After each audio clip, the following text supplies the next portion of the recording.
Bonjour, je voudrais aujourd'hui, nous sommes le... Quel jour sommes-nous? Nous étions le 2 hier, nous sommes le 3. Nous sommes le 3 janvier 2024. Bonne année à tous, bonne année 2024 à tous. Eh bien, aujourd'hui je suis rentré à la maison après une petite sortie que j'aime bien, que je fais, qui est presque quotidienne pour moi, histoire d'aller respirer l'air et voir les gens là où ils sont. Eh bien, je me suis dit en rentrant ici cet après-midi que j'allais faire une sorte d'ajout à une vidéo qui était une vidéo parlée sans image animée de moi et qui traitait de choses telles que, par exemple, son titre pourrait nous rappeler, c'était, je crois, je parlais de l'amour et du désir, moi qui aimais et qui désirais. Alors, je reliais cela à mes connaissances de psychanalyse liées à mon expérience, euh, c'est-à-dire la question des structures en psychanalyse. Je me suis dit, à la fin de cette vidéo, je disais, vous retrouverez cette vidéo si vous voulez, je disais, mais ce n'est pas tout. Peut-être que je peux vous dire plus, mais de cette sorte, mais ce n'est pas tout, ou alors, mais il y a plus, oui, voilà. Mais il y a plus. Et ce il y a plus, je ne l'ai pas encore apporté à cette collection de vidéos, enfin à cette collection, à cette série qui n'est pas une série, en fait, à cette, à, ce- à ces vidéos, à ce nombre de vidéos de moi que vous avez, où je parle, ou bien alors vous me voyez aussi parler. Je n'ai pas apporté encore la suite à cette vidéo. Et je me suis dit aujourd'hui, il est peut-être temps de faire quelque chose par rapport à ça. Mais très paisiblement et sans fracas et sans faire peur à quiconque. C'est très important pour moi. Alors vous voyez, ces derniers temps, je me suis, comment dire, informé de la pensée de quelques personnes, notamment de Judith Butler. Judith Butler, enfin pas de toute sa pensée qui doit être écrite ou filmée ou enregistrée et qui doit être assez volumineuse.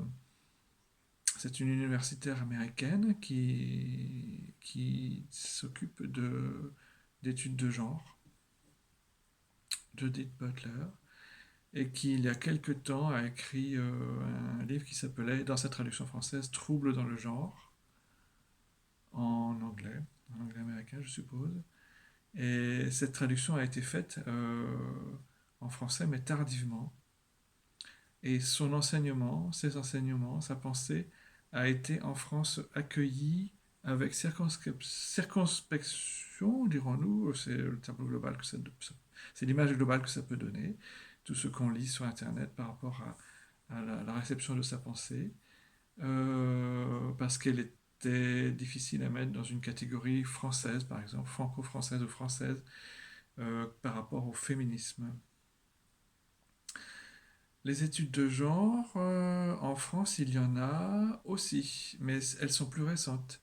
Récemment, ces dernières années, il y a eu l'apparition, je crois, si j'ai bien compris, d'un d'un UFR ou d'un département d'études sur le genre, d'études de genre à l'université Paris 8. Il y en a aussi qui apparaissent dans d'autres universités. J'ai rencontré un étudiant d'études sur le genre ou d'études de genre en France. Il préparait son master pour l'université d'Angers, si j'ai bien compris, si je ne me trompe pas, si j'ai pas de mémoire. En France, les études de genre sont nouvelles, de même que par exemple des études qu'on dit modernes comme celles que j'ai faites, moi par exemple, les études européennes. était apparu en France beaucoup plus tardivement que des études européennes étaient apparues, par exemple, dans l'ère anglo-saxonne. Voilà, c'est quelque chose qui existe, notamment aux États-Unis. Les études, comment dire, corrélées à des identités ou des faits. Et non pas, comme en France, nous préférons les humanités. Enfin, j'ai l'impression qu'en France, il y a une préférence pour les humanités en général, hein, ou pour les sciences, ou pour d'autres domaines. Alors, les études de genre apparaissent en France, et je me suis informé un petit peu de la pensée de Judith Butler, moi, récemment, en regardant deux vidéos euh, qu'on doit au Centre Pompidou, à Paris, qui divulgue sa pensée, et notamment sur la violence d'État, les violences, et la réponse qui pour elle doit être la non-violence. En fait, voilà, j'ai vécu tout ça, je me suis informé de tout ça, j'ai connu tout ça, et il y a quelque temps auparavant, c'est-à-dire l'année dernière, je pense, j'avais vu sur Internet aussi, parce que l'Internet bruisse un peu de la pensée de Judith Butler davantage dernièrement, et c'est bien, en tout cas l'Internet, comment dire, à habillage francophone, par exemple, à habillage francophone, oui, on peut dire ça comme ça. J'avais vu il y a quelques mois déjà, l'année dernière, je crois, sa réception comme docteur honoris causa, son discours de réception de son titre de docteur honoris causa dans une université belge, où là il était plus question dans son exposé du genre, des études de genre, que de non-violence ou de violence. Alors, moi, je me dis, moi qui ne suis pas un universitaire professionnel, qui ai travaillé à l'université comme professeur chargé de cours, mais pas à différents niveaux jusqu'au Master 2, mais pas pour ce genre de choses. Moi, mon biais d'enseignement, c'était les études hispaniques, et notamment la langue espagnole, le castillan. Et par contre, dans mes recherches à moi, de master études romanes à l'université Rennes 2, et puis de master sciences humaines et sociales, mention psychanalyse au département de psychanalyse de l'université Paris 8. Je suis titulaire de ces deux masters, un master 2 à Rennes 2 d'études romanes et un master tout entier, c'est-à-dire une maîtrise plus un master 2, donc un master du département de psychanalyse de l'université Paris 8. Et j'ai traité dans ces masters autour d'un corpus autour d'un corpus qui a évolué au cours de mes recherches, jusqu'à inclure le séminaire 23 de Jacques Lacan, euh, pour le département de psychanalyse de l'université Paris 8. Autour d'un corpus d'un auteur espagnol, de la littérature hispanique, qu'on considère comme l'un des plus grands dans l'ère hispanique de la littérature mondiale, Juan Goytisolo, qui pose lui aussi dans ses livres, dans ce corpus que j'avais choisi pour l'étude, pour ce que j'allais étudier pour rédiger ces masters. Eh bien, j'avais choisi notamment de prêter attention à un roman, Señas de Identidad, qui est traduit en français par pièce d'identité. Donc autour de l'identité, avec un questionnement autour de l'identité qui était important, et aussi grâce à la vision qu'on apportait des deux volumes autobiographiques qu'il a rédigés dans les années 80, je crois, plus tard. Señas d'identidad datant de 1966 dans sa première publication au Mexique. Alors donc, cet auteur nous parle d'identité, nous parle à la limite d'identité sexuelle ou d'orientation sexuelle. Moi, je préférerais toujours orientation sexuelle à identité sexuelle. Euh, nous parle de genre, d'une certaine façon. Nous parle de genre. C'est sans doute un auteur qu'on peut étudier dans les études de genre également. Mais je n'ai pas fait de parcours d'études de genre et j'en viens à l'objet de cette vidéo d'aujourd'hui. Est-ce qu'on peut, moi qui suis psychanalyste, mais qui n'ai pas poursuivi mes études au-delà du master en psychanalyse, est-ce que moi, psychanalyste, je peux faire comment dire, faire un pont avec les études de genre, entre la psychanalyse et les études de genre. Ce pont existe déjà et je pense qu'il y a déjà, je crois, j'ai cru comprendre dans les vidéos que j'ai vues du Centre Pompidou ou des informations que j'ai lues sur Internet à propos du travail de Judith Butler et des personnes qui s'attachent à commenter son œuvre, que la psychanalyse était regardée un petit peu par les études de genre. Simplement, moi, comme, on va dire ici, représentant de la psychanalyse dans cette vidéo, ben, c'est facile, je suis tout seul, mais autour, le monde bouge, le monde bouge, la radio, parce qu'apparemment, pour l'instant, j'ai pas de télévision, là, j'ai un problème de connexion pour voir la télévision, que je regarde un petit peu, mais bon. La radio, en tout cas, qui m'intéresse, qui m'a toujours intéressé dans ma vie, la radio nous parle de problèmes internationaux, qui ne sont pas du domaine du genre en tant que tel. Bon, alors, est-ce que moi, psychanalyste, je peux aller plus loin que ma petite vidéo sonore de piste son qui s'appelait, je crois, Aimé ou désiré par quelqu'un qui aime et désire, ou quelque chose comme ça, l'approchant. Est-ce que je peux aller plus loin? Je peux aller plus loin, mais en disant simplement que pour nous, les psychanalystes, il n'est pas fondamentalement important de connaître des catégories de genre.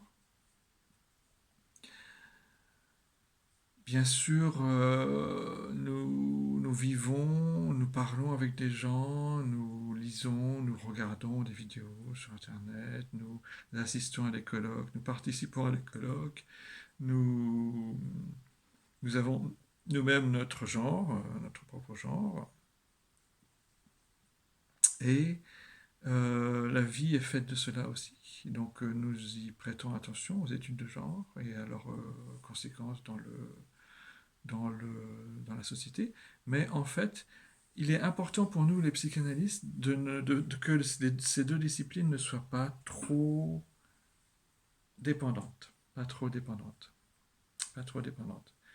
Si les études de genre étaient dépendantes d'études psychanalytiques, vous imaginez peut-être le holà ou la levée de bouclier de la part de certaines personnes concernées par les études de genre, du milieu LGBT par exemple, ou même dans les milieux euh, qu'on dit, qu'on va dire, enfin les milieux, de même que par les personnes qui ont des rôles à jouer dans la société et qui ne s'attribuent pas une identité de la catégorie LGBTQIA+, par exemple. Voilà. Il y aurait certainement une levée de bouclier parce que nous n'avons pas à dire que des identités de genre sont corrélées à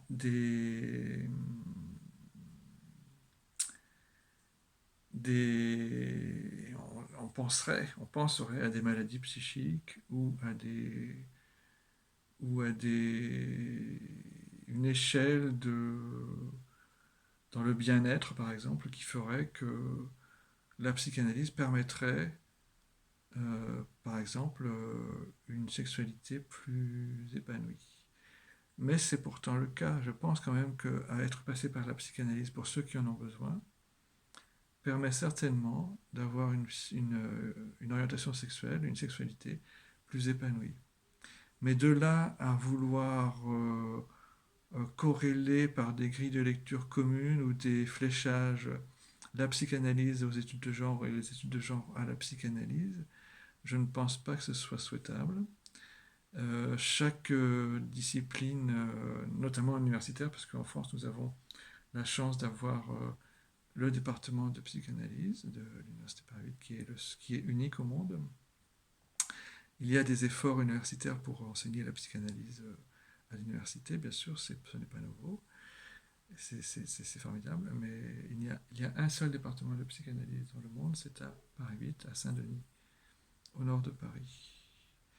Eh bien voilà, comment moi, psychanalyste, euh, viendrais-je, enfin, ouvrirais-je la porte de mon cabinet en ayant dans la tête des catégories telles que, je ne sais pas, je suppose qu'il y en a des, par exemple, LGBT, etc. Voilà.